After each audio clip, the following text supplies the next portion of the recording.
Minutos. Saludamos al doctor Miguel Arias, ex juez de garantías penales. Quisiéramos el día de hoy tratar sobre las reformas recientes al Código Orgánico Integral Penal que se han dado en Ecuador, que endurecieron las penas contra delitos vinculados a la narcodelincuencia y ampliaron responsabilidad penal de quienes colaboran con mafias, tratándose prácticamente como miembros plenos de las organizaciones criminales. Tras la consulta popular de 2024 y su aprobación en la Asamblea en julio de este año, se incrementaron sanciones para delitos como sicariato, terrorismo, trata de personas, tráfico y producción de drogas. Las penas se elevaron hasta el triple respecto a las anteriores, con máximos que superan los 20 años en casos graves. Quisiéramos, doctor Arias, al tiempo de reiterar nuestra bienvenida, a conocer cómo ha cambiado el marco jurídico sobre estos temas en Ecuador. Buenos días, Gustavo. Buenos días, Rosana. Un saludo cordial a los seguidores de Antena 1. Recordará usted, desde muchos años atrás habíamos advertido una corriente basada en el peligrosismo que consideraba que la sociedad estaba amenazada por las personas que permanentemente cometían infracciones a la ley y que estos individuos, en definitiva, ponían en riesgo, en zozobra a la sociedad y había que negarles su condición de personas. De tal forma que surgió una clasificación desde la perspectiva del jurista Gunther Jacobs de considerar, diríamos, a dos clases de personas.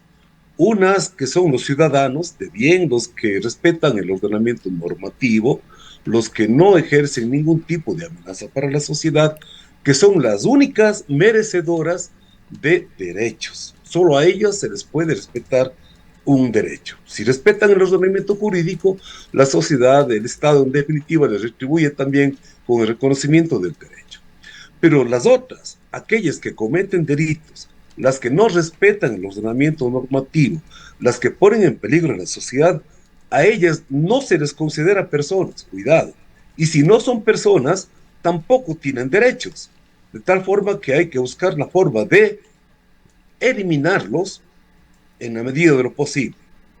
Y evidentemente esta corriente peligrosista ha impulsado cambios radicales en la dogmática penal.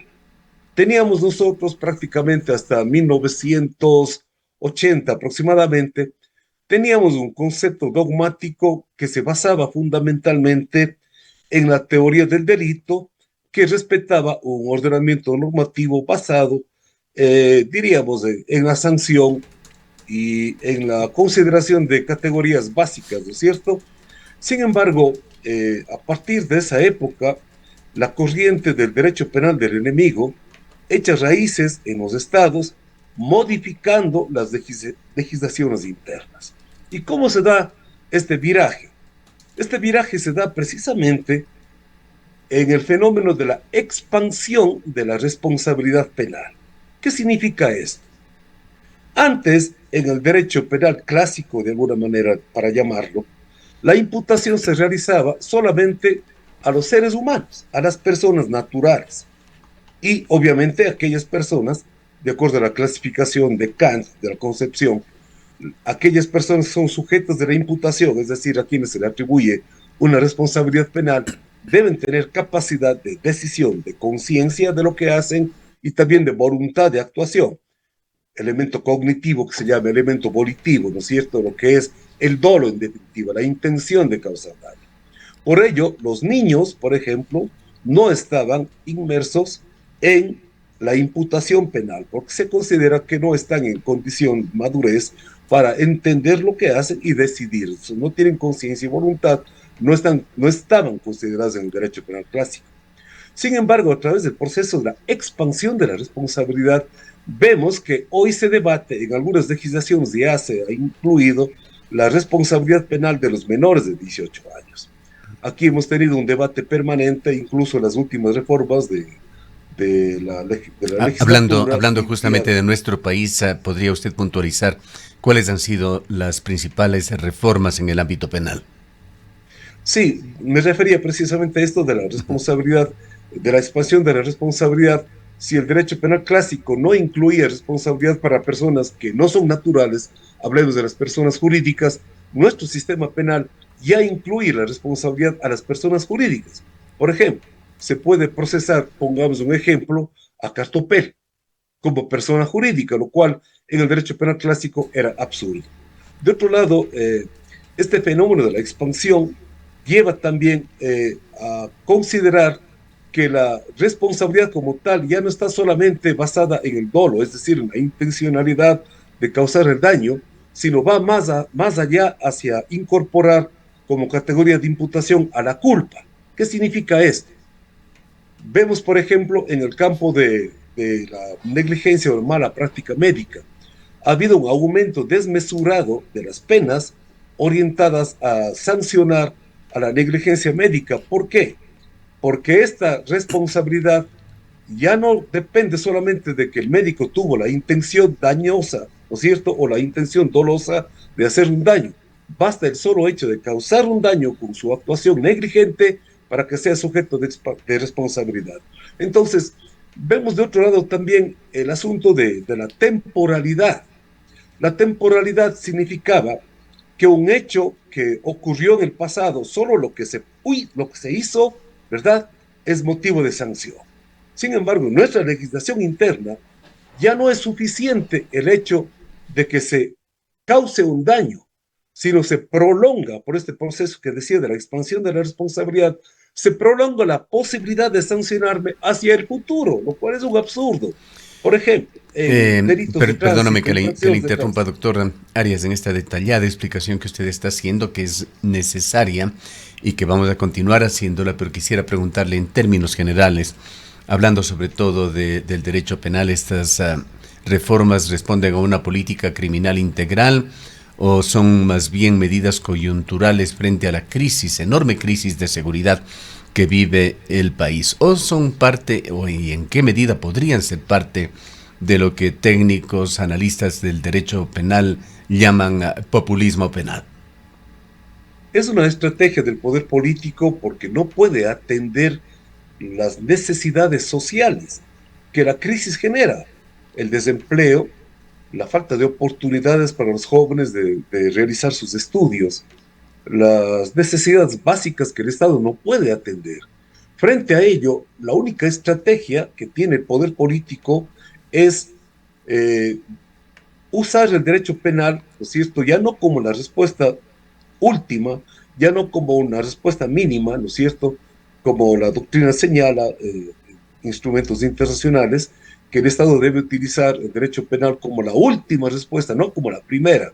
Pero vemos hoy que el poder político, utilizando el populismo penal para congraciarse con la ciudadanía, con sus electores, le vende la idea de que está protegiendo a la sociedad y echa mano de estos mecanismos de endurecimiento de penas, de la creación de nuevos tipos penales, lo que antes realmente hubiese sido inconcebible, hoy lo vemos que se utiliza como una panacea al derecho penal. Pero vemos en la práctica que esta expansión de la responsabilidad, este aumento de las penas, este eficientismo del poder político que pretende que la única respuesta es la cárcel para todos aquellos que quebrantan el ordenamiento jurídico. Escuchemos no más las declaraciones de Noboa, que se solaza de que tiene la cárcel más grande del país y que se alista a crear otra cárcel para reunir, me parece que a más de 30,000 personas. Es decir, que se apuesta a este eficientismo pensando que limpiando de estos malos elementos de la sociedad se va a resolver la crisis económica, la crisis social que la vivimos, lo cual es un fracaso total porque vemos que ni la cárcel, ni el aumento de las penas, ni los nuevos tipos penales en donde, por ejemplo, yendo hacia esa expansión, vemos que la responsabilidad ya no la tienen solamente aquellos que cometen los delitos, sino también con las nuevas reformas introducidas al Código Orgánico Integral Penal. Ojo, lo tienen también aquellos profesionales que a criterio del poder político coadyuvan a los integrantes de estas organizaciones Este es delincuenciales un o de tema las mafias, usted las extremadamente denomina. delicado, doctora Arias. El COIP, según entendemos, ahora sanciona con la misma o similar pena a quienes se considera colaboran con organizaciones criminales, incluso si no son miembros plenos de esas organizaciones. ¿Qué implicaciones jurídicas tiene esta equiparación? Esto es muy grave, primero porque se echa al piso todo el concepto mismo de lo que significa la dogmática penal. La dogmática penal del derecho penal como tal debe estar orientado a sancionar a aquellos que realmente realizan algún acto que causa una lesión a un ser humano o que pone en peligro la sociedad, ya para entrar en el lenguaje de este derecho penal postmoderno que se basa en el peligrosismo. Pero actualmente se imagina lo que significa que un abogado sea intimidado para asumir la defensa de un ser humano. Lo pensará 1000 veces antes de hacerse cargo de asumir una defensa técnica, porque todo ser humano, de acuerdo a los instrumentos internacionales de derechos humanos, sea el criminal más nefasto, tiene derecho a la defensa. Recordémonos, por ejemplo, los crímenes de guerra juzgados en el Tribunal de Nuremberg después de la Segunda Guerra Mundial. ¿Acaso no fueron aquellas personas que fueron responsables del holocausto humano, que eliminaron a millones de seres humanos? ¿Acaso no entrañaban la idea misma de un ser monstruoso? Y sin embargo, a aquellas personas no se les negó su derecho a la defensa. ¿Por qué ahora se pretende eliminar el derecho a la defensa legítima en nuestro ordenamiento jurídico? Sin entrar en detalles ni mencionar nombres, porque respetamos mucho a los profesionales y más aún el principio de presunción de inocencia, hemos asistido en estos días a la reacción del poder político a través de la Fiscalía para allanar el domicilio y el estudio jurídico de un profesional cuencano, vinculado supuestamente en la defensa o quizás vinculado en la ayuda a una persona que está siendo juzgada por delincuencia organizada. Entonces la pregunta surge, si es que en aras de la privacidad que existe entre cliente y abogado, no le llamemos cliente, llamemos ser humano que ha buscado el patrocinio de un abogado, se le confía ciertas circunstancias. Esta confianza incluso legalmente se penaliza cuando el abogado traiciona esa confianza.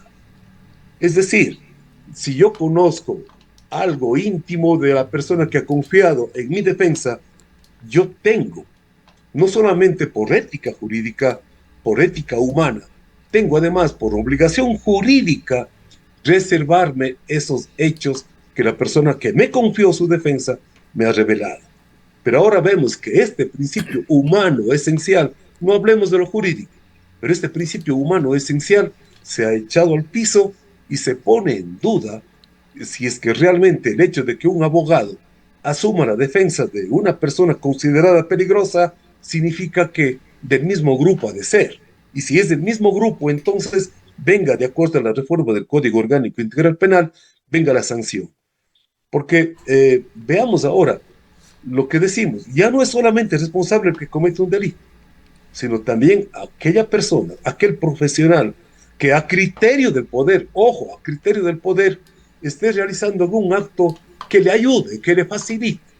Me pregunto si una defensa técnica, de alguna manera, hablamos de una defensa técnica honesta, ética, aplicando los rigores procesales que rigen nuestro sistema normativo, si este solo hecho será considerado una ayuda al delincuente, una ayuda a la persona que es contraventora de una norma jurídica. Si a criterio del poder político esto es así, entonces ya los abogados tendremos que quedarnos en la casa cuidando a los nietos y sembrando las plantas. Olvidémonos del derecho penal, olvidemos de todo y dejemos que sea el poder político que a través del derecho penal judicial, que ya se eliminó, que sea más bien un derecho penal de carácter policial el que se encargue de sancionar y de imponer las penas. Ahora, Entonces doctor la situación es así Arias, de grave. Doctor Arias, muy buenos días. Quizás en torno a esto existen muchas preocupaciones respecto de las libertades y sobre todo las seguridades que tienen los profesionales del derecho, pero a esto hay que sumarle lo que el país ha venido viendo y viviendo en estos últimos años, la falta de independencia de la justicia y ya no solo de los poderes político, económico, sino también de los grupos organizados del narcotráfico, del narcoterrorismo. Hemos visto amenazas, hemos visto asesinatos y hemos visto gente que también de alguna manera en los distintos niveles de la administración de justicia se ha visto involucrada para favorecer, apoyar, ayudar o de cualquier manera a este tipo de grupos. Quizás aquí la pregunta es cómo poner límites, cómo controlar, cómo depurar la administración de justicia y eso quizás en muchos casos pasa también por quienes ejercen el ejercicio de la abogacía de manera personal, de manera libre. Buenos días, Rosanita. Realmente su pregunta está basada en su profunda inteligencia y su conocimiento de la realidad ecuatoriana. Efectivamente, lo grave de la Administración de Justicia es el atentado permanente a su independencia, independencia interna e independencia externa. La independencia interna del poder político que presiona y ejerce a través de delegados.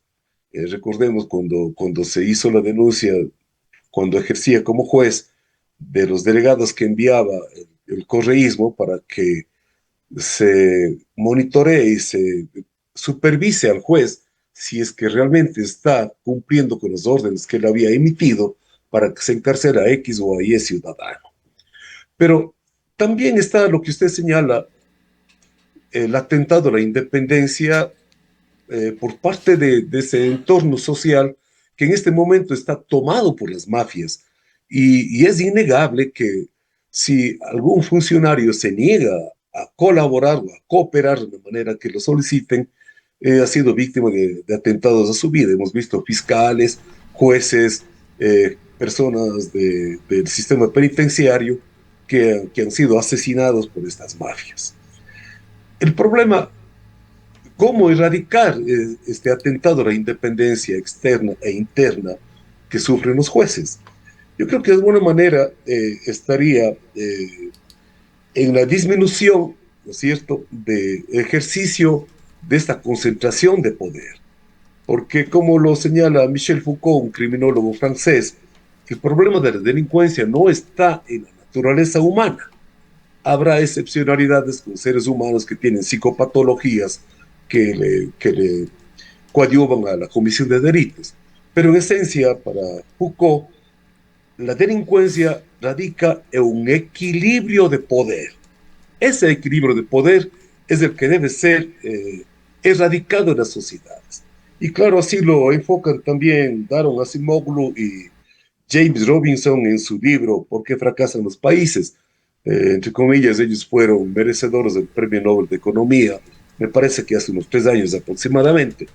Ellos señalan que la única solución para buscar erradicar este tipo de males que asolan a las sociedades, que se traducen en definitiva en la miseria, en la pobreza, en la crisis económica y social que vivimos nosotros, sería en la disminución de este poder.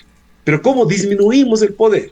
No solamente del poder político como tal, sino me refiero al poder de la delincuencia organizada. Si es que nos dejamos nosotros como ciudadanos llevar por el miedo, ya estamos perdidos. Yo creo que hay que retomar este poder ciudadano que de alguna manera se le quiso introducir en la transformación de la arquitectura constitucional cuando se creó el Consejo de Participación Ciudadana. Se refería a tener este contrapeso, ¿no es cierto? Este poder ciudadano que podría de alguna manera menguar estos abusos del poder político. Sin embargo, eso no ha sido posible. Vemos esfuerzos aislados de organizaciones como la Comisión Anticorrupción, por ejemplo, que caen en saco roto, se señalan las irregularidades, las incorrecciones, se dan nombres y apellidos y sin embargo no se consigue absolutamente nada. Entonces, ¿cómo, cómo crear un mecanismo de contrapeso para que sea una especie de escudo protector del sistema para abonar a la institucionalidad? No es posible, por ejemplo, a manera de anécdota, les quiero comentar a la sociedad, que un ser humano, un ciudadano cuencano, compra un vehículo hace algunos años en la agencia distribuidora, va a matricular su vehículo y descubre que el vehículo ya no es de él, que era realizado una transferencia de dominio de manera irregular en la Agencia Nacional de Tránsito. Pensó que era un caso aislado, denuncia en la fiscalía y se descubre que solamente aquí en la ciudad de Cuenca hay 600 casos de esta naturaleza. Entonces uno se pregunta, ¿no será que el día de mañana también venga alguien y me saque de mi casa porque hicieron una transferencia de dominio dolosa y mañosa? ¿Pero qué nos protege? ¿Qué escudo tenemos de protección? Esta persona, este ser humano afectado, acudió a la fiscalía. La fiscalía pidió a la ANT y a la EMOB que realicen la erradicación, ¿no es cierto?, de estos datos incorrectos del sistema, que le devuelvan su titularidad de dominio y que se anulen las transferencias de dominio dolosas. 8 meses sin respuesta. 8 meses. Llevados a la justicia por un recurso de habeas data, tienen el cinismo todavía de entre ellos hacerse mutuas acusaciones. ANT que no son competentes, que la EMOB no es competente. Perdónenme. ¿Y el ciudadano cómo consigue entonces defender y proteger su derecho? Por algo así tan pequeño, perdónenme, yo sé que es un daño patrimonial grave, pero es algo pequeño comparado a la amenaza a la vida que se realiza a un pequeño comerciante que vive del día a día de la venta de sus productos, una extorsión, un chantaje. Entonces, ¿cómo nos protegemos? ¿Cómo se protege la sociedad?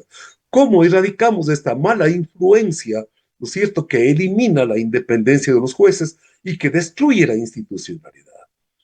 Yo creo que de alguna manera, no sé, tendríamos que emular y canalizar y tomar como ejemplo esa movilización masiva denominada el Quinto Río de la ciudad de Cuenca para convertirnos, ¿no es cierto?, en protectores de nosotros mismos ante el fracaso del Estado. Ya no tenemos absolutamente nada. ¿Quién nos protege? Perdóneme. El presidente de la República, en vez de asumir la gobernabilidad y dar respuestas claras y concretas, lo único que ha hecho es reducir el presupuesto para las universidades y dedicarse a viajar. ¿En manos de quién estamos? ¿Quién nos gobierna? ¿Qué destino nos queda si es que nosotros como sociedad no nos defendemos de nosotros? Bien, para finalizar... Nadie salva al pueblo. Para finalizar, doctor Arias, una pregunta que tiene connotaciones muy delicadas, pues la situación del país es extremadamente compleja. ¿Qué inquietudes, quisiera preguntarle, genera el hecho de que una jueza de la SUAY ha autorizado el allanamiento a oficinas, a hogar, incluso de 2 abogados del procesado Javier Jordán? Y si es que cabe una explicación, una información oficial para conocimiento cabal a pleno de la ciudadanía. Mire, es grave, es muy grave, porque de alguna manera este contrapeso que habíamos confiado a los jueces, ojo, los jueces son los únicos que pueden proteger a la sociedad, pero si se ponen del lado del poder, entonces estamos perdidos. Recuerdo en aquellas épocas cuando algunos compañeros jueces tenían presiones del poder político de turno para realizar allanamientos masivos, una lista de direcciones, autoricen. 2 o 3 jueces eran rebeldes y resistentes a otorgar esa licencia, esa patente de corso para vulnerar derechos de las personas. Se exigía que se presente elementos de la posible comisión de un delito y elementos, indicios de que de alguna manera a la persona que se le va a llenar el domicilio, por ejemplo, participaría en el delito. Pongamos un ejemplo. Se denuncia que en una casa determinada llega sujetos en un vehículo, realizan, digamos que pitan, sale un individuo, realizan cruce de manos, dice, va, viene otro vehículo, la misma mecánica. Se supone que estaría vendiendo algo, traficando droga tal vez, ¿no es cierto? Entonces, claro, le detienen a una persona que sale de esa circunstancia con el vehículo, le encuentran la sustancia y dice que compró a esa persona en esa vivienda. Esos son indicios claros de que se estaría cometiendo una infracción y de que esa persona podría ser el autor de esa infracción. Entonces se autoriza el allanamiento. Pero puede ser posible, pregunto yo, no solamente a los abogados, a la sociedad en general. ¿Será posible que se otorgue el allanamiento de domicilio a un abogado sin que ni siquiera se haya iniciado la investigación en su contra? Perdóneme, ¿dónde estamos? Sería realmente interesante que esta juez que ordenó el allanamiento y la fiscal que lo actuó expliquen a la sociedad qué investigación en marcha tienen en contra de este abogado, de este profesional del derecho. Qué grave situación, qué grave, qué atentado a la dignidad humana, qué atentado al ordenamiento jurídico. Ya no tenemos jueces. El sistema de justicia está aliado con el poder político y de tal forma que aquel que comete una infracción más bien vaya preparando su mochilita porque se va a ir a la cárcel. En definitiva, poner en riesgo su vida. Este tipo Bien, de justicia penal tenemos hoy en día. bien. Una justicia politizada 100%. Queremos agradecerle mucho por su presencia, doctor Arias. Muchas gracias, siempre es un honor, Gustavo. Declaraciones del doctor Miguel Arias, ex juez de garantías penales. Son las 8 de la mañana.